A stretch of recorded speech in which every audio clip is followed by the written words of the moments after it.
નમસ્કાર વિદ્યાર્થી મિત્રો, હું આનંદ વર્ષડા પ્રવાસ ક્લાસીસમાં આપનું સ્વાગત કરું છું. તો આજે આપણે જોવાના છે ધોરણ 10નું પ્રકરણ નંબર 2 બહુપદીઓ, જેને આપણે અંગ્રેજીમાં પોલિનોમિયલ કહીશું. આ વિડીયોમાં વિદ્યાર્થી મિત્રો તમને આ પ્રકરણમાંના દાખલાઓમાં જે સૂત્રો ઉપયોગ કરવાના છે તેના વિશેની તમામ માહિતી આપણે જોઈ લઈશું. અને સાથે સાથે આ ચેપ્ટર આપણા ધોરણ 8 અને ધોરણ 9 બંને ધોરણમાં આવેલું છે, તો એનું સાથે સાથે થોડું પુનરાવર્તન પણ કરી લઈએ. તો સૌથી પહેલાં છે બહુપદીઓ. બહુપદી કોને કહેવાય? તો બહુપદી એટલે એક ચલના અપૂર્ણાંક ન હોય તેવા ઘાતાંકો ધરાવતા પદોના સરવાળાથી બનેલી બીજગણિતીય અભિવ્યક્તિને બહુપદી કહે છે. તો અહીંયા કેટલાક ઉદાહરણો તમે સ્ક્રીન ઉપર જોઈ શકશો કે એક આપ્યું છે p of x is equal to 2x² + 4x + 8. અહીંયા આ જે p છે એને કહેવાય અંગ્રેજીમાં પોલિનોમિયલ. બહુપદીને આપણે અંગ્રેજીમાં પોલિનોમિયલ તરીકે ઓળખીએ છીએ, એટલે આ એની નિશાની છે p ઓફ x, અથવા તો એવું પણ બોલાય પોલિનોમિયલ of x is equal to 2x² + 4x + 8. p of y is equal to y² - 16. અને ત્રીજું ઉદાહરણ છે p of x is equal to x³ + 3x² - 2x + 10.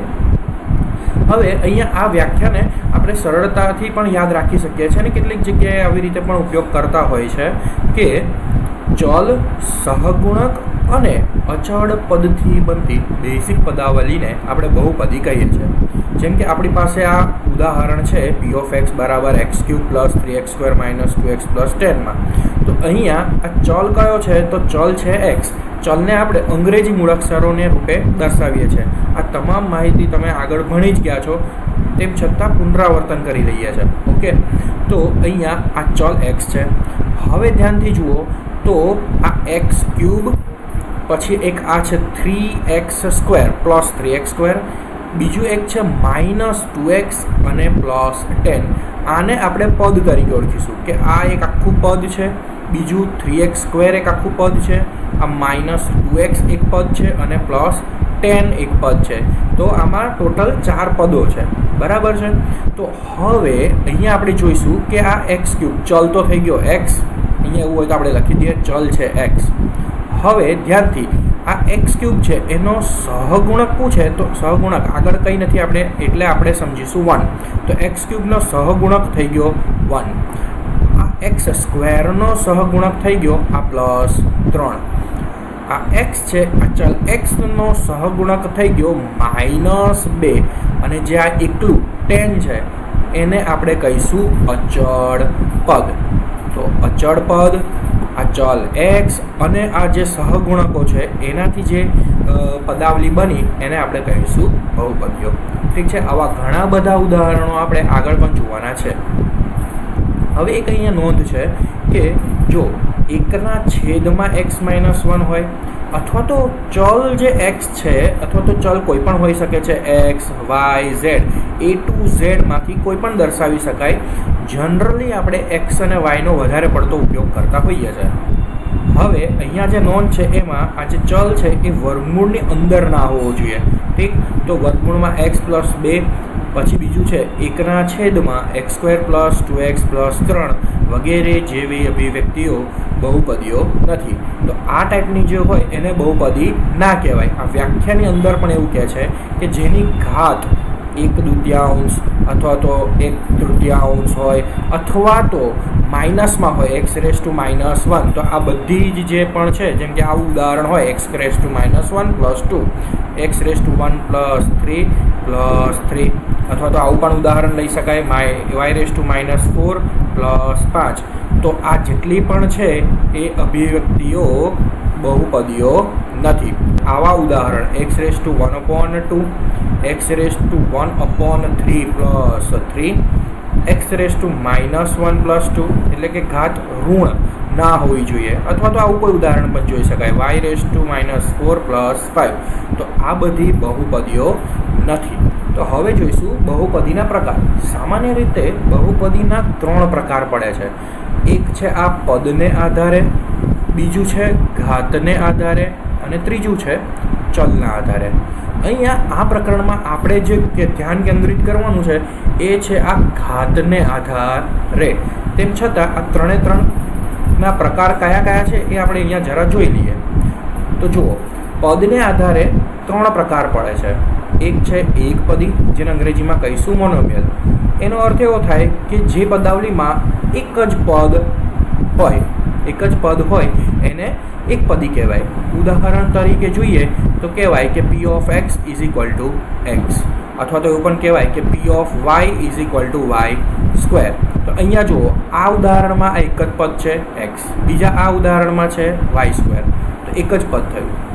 એવી રીતે બીજું આવે છે દ્વિપદી. દ્વિપદી એટલે શું? તો કે 2 પદ ધરાવતી બહુપદીને દ્વિપદી કહે છે. એનું ઉદાહરણ જોઈ લઈએ. જેમ કે ઉદાહરણ તરીકે p of a is equal to a square plus 2. તો જુઓ વિદ્યાર્થી મિત્રો, અહીંયા 2 પદ થયા, એક આ a સ્ક્વેર અને બીજું થયું આ 2. બીજું એક ઉદાહરણ જોઈએ, p of y is equal to minus y square plus 5. તો જો વિદ્યાર્થી મિત્રો, અહીંયા 2 પદ થયા, એક આ માઇનસ y સ્ક્વેર અને બીજું આ પ્લસ 5. તો 2 પદ છે એટલે આ બહુપદીને આપણે દ્વિપદી તરીકે ઓળખીશું. ત્રીજું આવે છે ત્રિપદી. ત્રિપદી એટલે કેટલું? તો કે ભાઈ 3 પદ ધરાવતી બહુપદી હોય એને ત્રિપદી તરીકે ઓળખીશું. ઉદાહરણ તરીકે આપણે લઈ શકીએ, કોઈ પણ એક ઉદાહરણ લઈ શકાય. જેમ કે p of x is equal to x square plus 2x plus 1. તો અહીંયા જો વિદ્યાર્થી મિત્રો 3 પદો છે, x સ્ક્વેર, 2x અને આ પ્લસ 1. તો આને આપણે ત્રિપદી તરીકે ઓળખીશું. હવે આપણને સાથે સાથે એક સવાલ એવો થાય કે સર, જો 3 કરતાં વધારે પદો હોય તો એને શું કહેવાય? તો એને આપણે સામાન્ય રીતે બહુપદી તરીકે જ ઓળખીશું. આ બધી જે છે, એકપદી, દ્વિપદી અને ત્રિપદી, એ પણ બહુપદી તો છે જ, પણ 3થી વધારે પદ હોય તો એને કહેવાય બહુપદી. હવે આપણે જોઈએ ઘાતને આધારે. આ ઘાતને આધારે છે એને હું તમને આના પછીની સ્લાઇડમાં વ્યવસ્થિત રીતે સમજાવીશ. સાથે અહીંયા જોઈ લે ચલના આધારે. તો સિમ્પલ છે, એક ચલ ધરાવતી બહુપદીને એક ચલવાળી બહુપદી કહેવાય કે જેમાં ચલ એક જ હોય. આપણે ઉદાહરણથી જ સમજી લઈએ. જેમ કે p of x is equal to x square plus 2x plus 3. તો જુઓ ધ્યાનથી, અહીંયા એક જ ચલ છે આ x. બીજું એક ઉદાહરણ, p of y is equal to y square minus 3y. તો જુઓ, આ ઉદાહરણમાં પણ ચલ ખાલી y છે એટલે આને કહેવાય એક ચલ ધરાવતી બહુપદી. પછી બીજું આવે છે કે દ્વિચલ અથવા તો 2 ચલ ધરાવતી બહુપદી. એનું ઉદાહરણ જોઈ લઈએ. જેમ કે આવું આપ્યું હોય કે p of xy બરાબર x square plus y square. તો જુઓ, આ ઉદાહરણમાં 2 ચલ છે, એક આ x અને એક આ y. હવે તમે સમજી ગયા હશો. ત્રીજું શું આવશે? ત્રિચલ બહુપદી, કે જેમાં 3 ચલ હોય. જેમ કે આવી રીતે a square minus 2ab plus c અથવા તો c સ્ક્વેર. અહીંયા બહુપદીના ઘાતને આધારે 3 પ્રકાર પડે છે. એક સુરેખ બહુપદી, બીજું દ્વિઘાત બહુપદી અને ત્રીજું ત્રિઘાત બહુપદી. તો સુરેખ બહુપદીમાં શું કહેવાય? તો કે એક ઘાત ધરાવતી બહુપદીને સુરેખ બહુપદી કહે છે. ઉદાહરણ તરીકે નીચે તમે જોઈ શકો છો, p of x is equal to x, બીજું છે p of x is equal to 2x plus 5, ત્રીજું છે p of x is equal to 3x minus 7.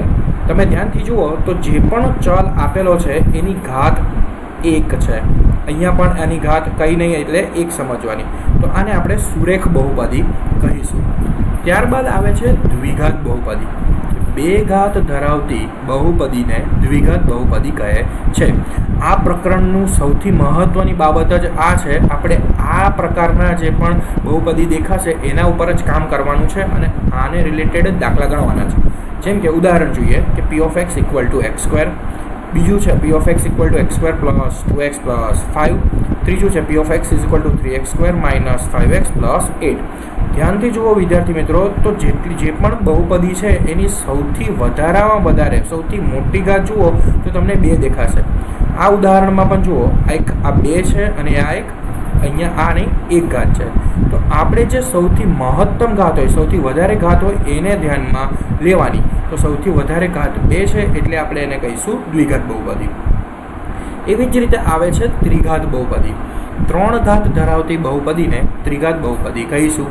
તમે ઉદાહરણમાં જોઈ શકો છો કે આની 3 ઘાત છે x³ પછી છે p of x is equal to 5x³ minus 7 અહીંયા પણ 3 ઘાત છે અને આ ઉદાહરણમાં પણ p of x equal to x³ plus 2x² minus 3x plus 4 તો સૌથી વધારે ઘાત 3 છે એટલે આને આપણે ત્રિઘાત બહુપદી તરીકે ઓળખીશું. હવે આની અંદર જે ઘાતને આધારે પ્રકાર પાડ્યા એની અંદર સૌથી મહત્વની બાબત છે જે હું હમણાં પણ બોલ્યો કે બહુપદીની સૌથી મોટી ઘાત હોય એને જ આપણે આપેલ બહુપદીની ઘાત કહીએ છીએ. અથવા તો આ જે વાક્ય છે કે p ઓફ x માં મહત્તમ ઘાતાંકને બહુપદી પોલિનોમિયલ ઓફ x અથવા તો p ઓફ x ની ઘાત કહે છે. આ આપણા પાઠ્યપુસ્તકની અંદર ભૂરા કલરના અક્ષરથી દેખાડેલી જ છે. તો આપણે અહીંયા જે પણ માહિતી જોઈએ છે એ પાઠ્યપુસ્તકને આધારિત જ વાત કરીએ છીએ. ઓકે, તો અહીંયા આ ઉદાહરણ આપ્યું છે કે 2x³ plus x⁵ minus 3x plus 4માં બહુપદીની ઘાત કેટલી છે? 5 છે. મેં જેમ તમને કીધું એમ સૌથી વધારે ઘાત હોય એના ઉપર જ ફોકસ કરવાનું. ક્લિયર છે? હવે જોઈએ શૂન્યની સંખ્યા. હવે તમને ખ્યાલ આવશે કે જેમ અગાઉ કીધું કે જે પણ બહુપદીને જેટલી ઘાત હોય તેટલા એના શૂન્ય હોય. હવે જુઓ તમે અહીં લખ્યું છે કે સુરેખ બહુપદીને માત્ર એક જ શૂન્ય હોય. હવે આપણને ખબર છે કે સુરેખ બહુપદીને એક ઘાત હોય તો જેટલી ઘાત તેટલા એના શૂન્ય.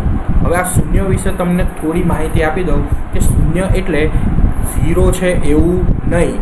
આપણે જે પણ બહુપદીને નો ઉકેલ મેળવીએ જેમ કે ઉદાહરણથી સમજીએ કે આપણી પાસે એક ઉદાહરણ છે પોલિનોમિયલ of x is equal to x minus 5. હવે આનો આપણે ઉકેલ કરવો હોય તો ધારો કે આપણે એને 0 સાથે સરખાવીએ કે x minus 5 is equal to 0. આ 5 પેલી બાજુ જતા રહેશે એટલે થઈ જશે x ઇઝ ઇક્વલ ટુ 5. તો જે આ xની વેલ્યુ મળી, xની કિંમત મળી કે xનો જે પણ ઉકેલ મળ્યો એને આપણે શૂન્ય તરીકે ઓળખીએ છે. હવે એ કોઈ પણ બીજી અન્ય સંખ્યા પણ હોઈ શકે યા તો શૂન્ય પણ હોઈ શકે કે x ઇઝ ઇક્વલ ટુ 0 જવાબ આવે તો પણ એનું શૂન્ય થયું. ટૂંકમાં ઉકેલની સંખ્યા કહો અથવા તો ચલ xની કિંમત કહો અથવા તો શૂન્ય કહો, આ બધી જ એક જ વસ્તુ છે. હવે જો બીજું વાક્ય છે દ્વિઘાત બહુપદીને વધુમાં વધુ કેટલા શૂન્ય હોય? 2 શૂન્ય હોય કારણ કે એની ઘાત પણ 2 જ છે. ત્રિઘાત બહુપદીને વધુમાં વધુ 3 શૂન્ય મળે. તો સુરેખ બહુપદીનો આલેખ રેખા મળે છે. આ જે માહિતી છે એ આપણી જાણ ખાતર છે, કદાચ પરીક્ષામાં પૂછાઈ શકે છે.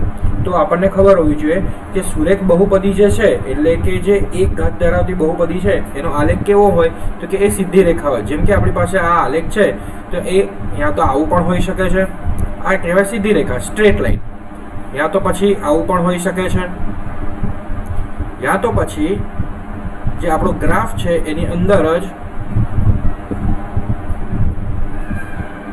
આવી રીતે પણ હોઈ શકે છે. આપણે જે ધ્યાન આપવાનું છે એ છે આ દ્વિઘાત બહુપદીનું. તો દ્વિઘાત બહુપદીનો આલેખ પરવલય આકાર મળે છે. આ પરવલય આકાર એટલે એને અંગ્રેજીમાં આપણે કહીએ છીએ પેરાબોલા. અને એ જે આકાર છે એ કેવો હોય તો કે એ આ હોય યુ શેપ જેવો. એ યા તો આને કહેવાય ઉપરની તરફ, આ જે અહીંયા તમે સ્ક્રીન ઉપર જોવો છો આને કહેવાશે ઉપરની તરફ ખુલતો પરવલય આકાર. ઉપરની તરફ એનો જે આકાર છે એ કેવો છે? યુ શેપ છે. અને કાં તો નીચેની તરફ ખુલતો પરવલય આકાર મળે. હવે જો એમાં બે કન્ડિશન છે. હવે આમાં એક કન્ડિશન છે કે જો એ ગ્રેટર ધેન 0 હોય તો આલેખ ઉપરની તરફ પરવલય આકાર મળે. અને બીજી એક કન્ડિશન છે જો એ લેસ ધેન 0 હોય તો આલેખ એ ઉપરની તરફ નહીં આવે, અહીંયા આવશે નીચેની તરફ. તો આલેખ નીચેની તરફ પરવલય આકાર મળે. એક ઉદાહરણ આપણે અહીંયા જોઈએ. જેમ કે આપણી પાસે આપ્યો છે આપણને પોલિનોમિયલ p ઓફ x બરાબર 2x² પ્લસ 2x પ્લસ 1. આવું આપણને એક પોલિનોમિયલ એટલે કે બહુપદી આપેલી છે. હવે જો તમે આ બહુપદીને દ્વિઘાત બહુપદીનું પ્રામાણિક સ્વરૂપ સાથે સરખાવો કે ax² plus bx plus c. તો અહીંયા a ની કિંમત 2 છે બી ની કિંમત પણ 2 છે અને સી ની કિંમત 1 છે. હવે તમે ધ્યાનથી જુઓ તો આ એ જે છે એ કેવો છે? ગ્રેટર ધેન 0, એટલે કે 0 કરતાં મોટો છે. અને જ્યારે પણ એ ગ્રેટર ધેન 0 થાય તો ઉપરની તરફ પરવલયાકારનો ગ્રાફ મળે. બીજું જ એક આવું નવું ઉદાહરણ લઈ લઈએ. જેમ કે આપણને આપ્યું હોય p ઓફ x બરાબર -3x² પ્લસ 2x પ્લસ 1, આવું કંઈક ઉદાહરણ આપ્યું છે. તો તમે ધ્યાનથી હવે જોઈ શકશો અને સમજી શકશો કે જો આને આપણે કહીએ ax² plus bx plus c, તો જે આ a છે એ આપણને કેવો મળે છે કે એ મળે છે -3, અને -3 એટલે 0 કરતાં નાનો, a less than 0, negative number.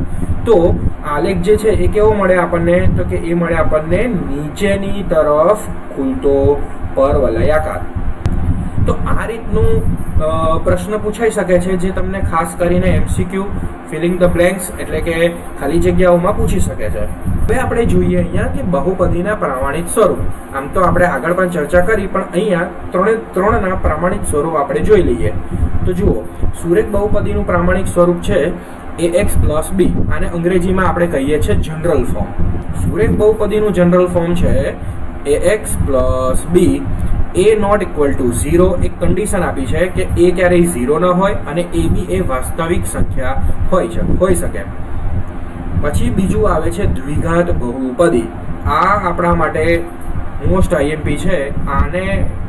આનો જ ઉપયોગ કરીને આપણે દાખલા પણ ગણવાના છે. શું છે દ્વિઘાત બહુપદીનું પ્રામાણિક સ્વરૂપ? ax² plus bx plus c. અને ત્રિઘાત બહુપદીનું પ્રામાણિક સ્વરૂપ છે ax³ plus bx² plus cx plus d.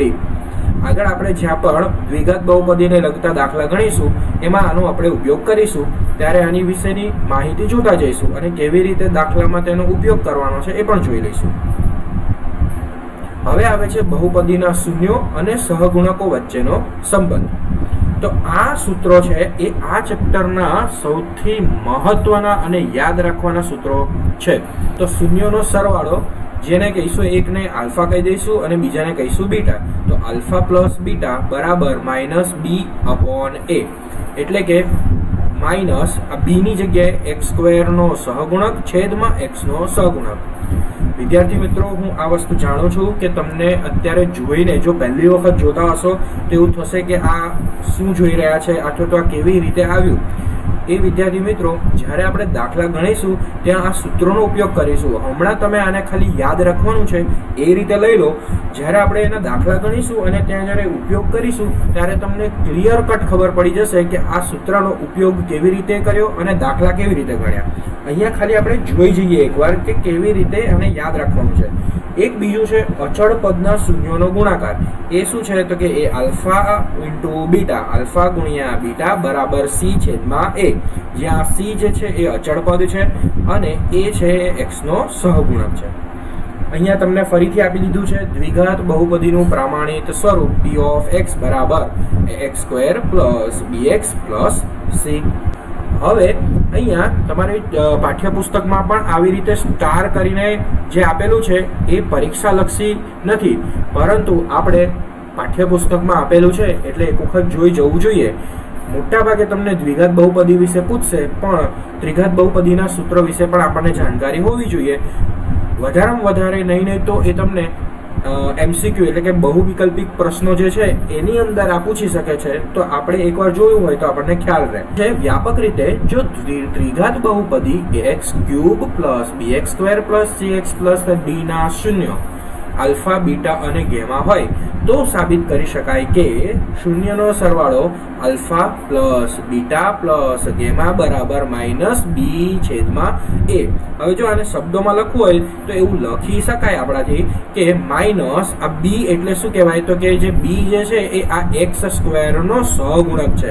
તો લખાય અહીંયા કે x² નો સહગુણક છેદમાં એ શું છે? તો કે આ એ શું છે? તો એ છે એ x³ નો સહગુણક છે. તો આપણે અહીંયા લખી શકીએ,